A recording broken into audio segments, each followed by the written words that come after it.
Como eu comecei com a fotografia, engraçado, eu era pequeno, eu via meu avô, meu pai entrarem para dentro de um quarto. Curiosidade de criança, né? Que eu queria saber o que estava acontecendo lá dentro. Sempre que eu podia, eu tentava ver o que estava acontecendo dentro daquela sala e via que o quarto estava escuro. Meu avô sempre saía com a luz apagada e a curiosidade ia aumentando. Até que um belo dia ele me botou lá dentro. E aquela questão da mágica, ele me botou sentado no balcão onde ele estava trabalhando.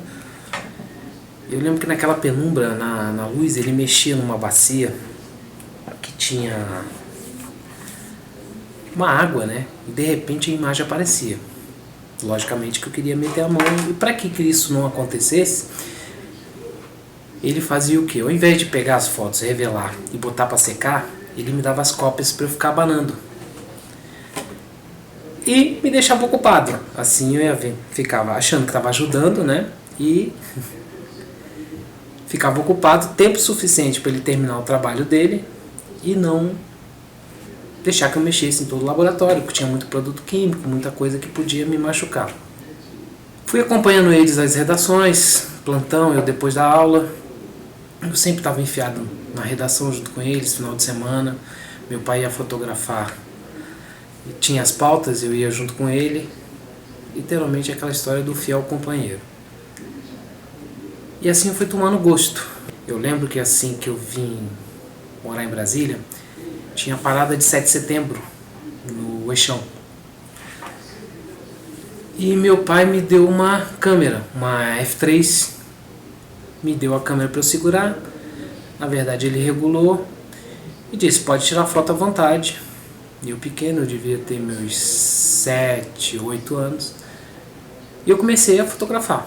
Tudo que eu vinha eu botava a câmera no rosto. E ele foi comigo para dentro do laboratório para revelar, né, a obra. Eu maravilhado, porque eu fazendo foto, né? Até que ele fez, eu consegui pegar num momento os soldados marchando. Creio que foi minha primeira foto. Infelizmente eu não tenho esse negativo guardado, porque eu não tinha aquele cuidado todo que eu tenho hoje, profissionalmente falando. Quando eu não estava na escola, eu estava no trabalho do meu pai, enfiado na redação. Não tinha como fugir disso. Se não tivesse na redação brincando com as pessoas, eu estava dentro do laboratório, vendo, ou ajudando, secando cópia e aprendendo, na verdade, como funcionava. Eu lembro a primeira vez que eu tentei encaixar um filme num rolo de negativo. Logicamente ele grudou, eu velei o filme todo, mas aquilo despertou uma curiosidade. Mas mais tarde eu queria fazer televisão. Eu não queria ser fotógrafo igual a eles. Despertou a curiosidade de televisão, fui ser auxiliar de televisão. Comecei segurando pau de luz, depois passei para operador de VT. Eu tinha um cinegrafista chamado Manuel Lenaldo. Ele era muito atencioso, muito rígido comigo. Ele falava que sempre que eu saísse eu tinha que pegar uma fita e treinar para fazer imagem. Isso ficou uma coisa constante, porque toda vez que eu saía ele me botava para fazer imagem, até para treinar. Foi me ensinando dicas de iluminação, enquadramento. Ele foi uma pessoa muito, muito bacana, muito atenciosa. E assim eu fui treinando até o dia que eu fiz algumas imagens e ela foi pro ar no jornal. Eu tomei gosto pela coisa. Agradeço a ele cada esporro, cada dica, cada minuto e segundo que ele dedicou para que eu aprendesse um pouquinho de como filmar. Mas um belo dia fui fazer estágio no laboratório, a convite de um chefe que eu tinha, que se chamava Gervásio Batista. Logo em seguida me fez o convite oficial para trabalhar lá. Eu tinha, a árdua tarefa de revelar o material que estava chegando. E na primeira oportunidade que eu tive de fazer uma pauta, eu pegava as sobras de filmes dos fotógrafos, ia fazer a pauta que aparecia, mas tinha que rapidinho voltar para revelar o material deles para botar na rede. E um belo dia eu consegui publicar na capa de um jornal uma foto. Fiquei mais entusiasmado ainda, porque é um mundo novo até formar o meu estilo, né? Eu digo que na fotografia você aprende um pouquinho a cada dia. Ninguém nunca sabe tudo. Mas foi assim que eu entrei para a fotografia, que eu tomei gosto.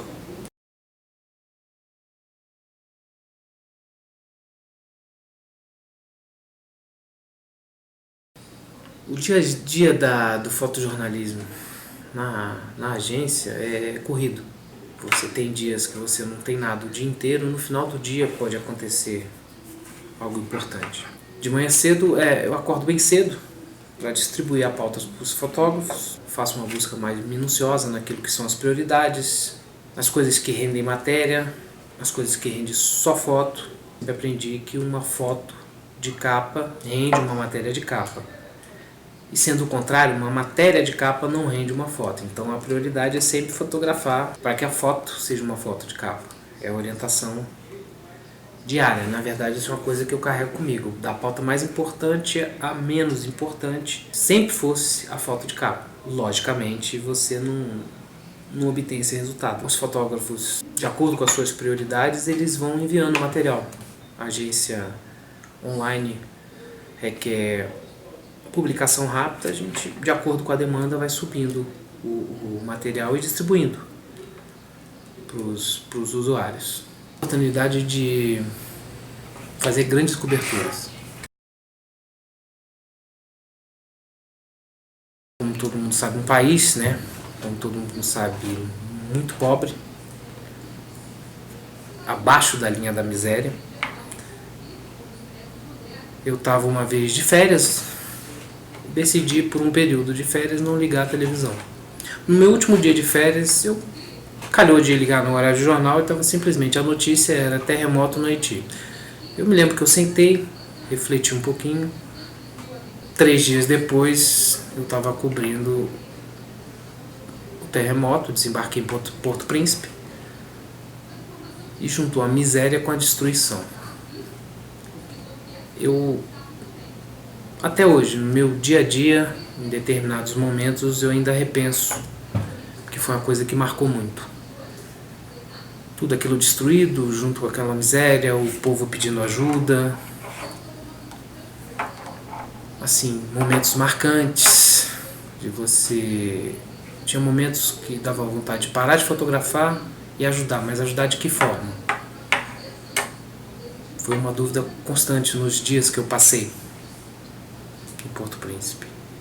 O fato que me chamou muita atenção é que nós estávamos, eu e o cinegrafista, Mauro, nós estávamos alojados na base militar no Haiti. E de manhã, despertando de manhã cedo, a cama, a beliche que a gente estava dormindo, ele dormindo embaixo, eu em cima, a cama começou a trepidar.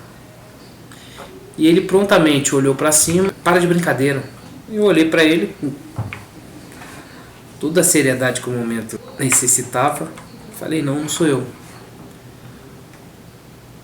O epicentro devia ter sido a uns 6 quilômetros de distância e a cama sacudia. Eu me lembro que me deu um nó na garganta. Ele viu que eu não estava brincando, que não era brincadeira minha.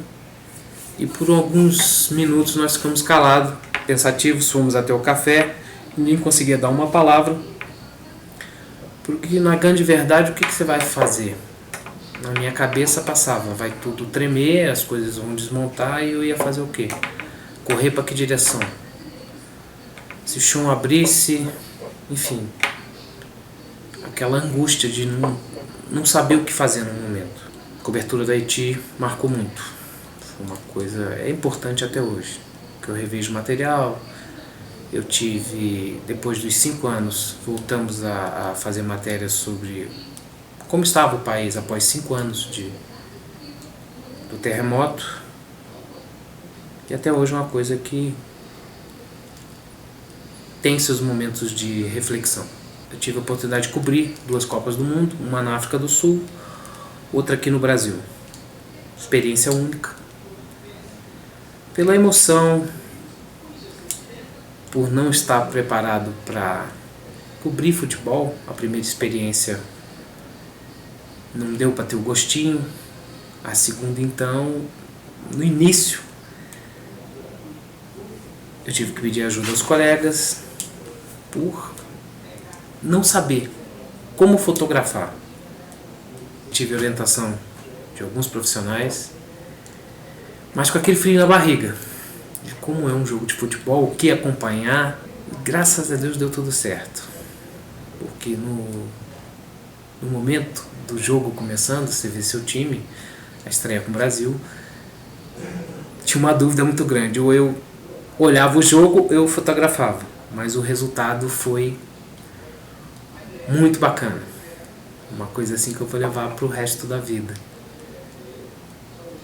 Mesmo o Brasil tendo que fotografar a tristeza do Brasil de perder de 7-1, eu pude também ter a glória de estar no Maracanã numa final de Copa do Mundo, Argentina e Alemanha. Tem momentos de ver o Messi chorando, os alemães enlouquecidos, com a taça na mão, o goleiro Neuber. Eu lembro que eu estava fotografando na frente dele, eu tenho 1,70 m, ele tem 2 metros e tanto. Eu emocionado ainda fotografando ele, ele veio na minha direção, me empurrou como se estivesse empurrando um pedaço de papel. Depois editando o material e vendo o resultado, é único. É uma oportunidade que realmente, como eu disse, é para o resto da vida. Outra grande oportunidade que eu tive também, tive a oportunidade de fotografar o funeral do Nelson Mandela. Conheci ele em vida, fotografei em vida e saímos daqui, do Brasil até a África do Sul, para passar uma semana fazendo o funeral dele. Muita gente, uma emoção tomada por um país todo, outra cobertura inesquecível. Em alguns momentos eu parando para refletir como era importante, né? E onde eu estava naquele momento. Lá estou eu mais uma vez em algum lugar do mundo fazendo alguma coisa que ia me deixar feliz. E dentro daquilo que eu carrego todo dia, que acaba sendo uma regra, e a gente tem que dar uma equilibrada no dia a dia, é tudo na mais perfeita humildade. Porque a nossa profissão, a coisa da imagem, a coisa do momento, você não pode deixar o ego falar muito alto.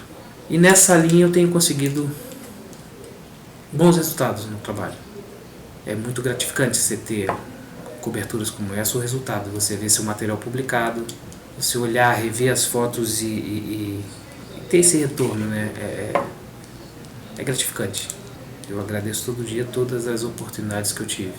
Eu cobri tsunami, postos de presidentes, até coisas simples do dia a dia, eu tenho só que agradecer a profissão. Fotojornalismo veio para ficar. Uma coisa que corre nas veias. Tem que agradecer da linha, né? Eu queria fazer algo diferente, ser cinegrafista, mas acabou que a profissão da família, né, falou mais alto.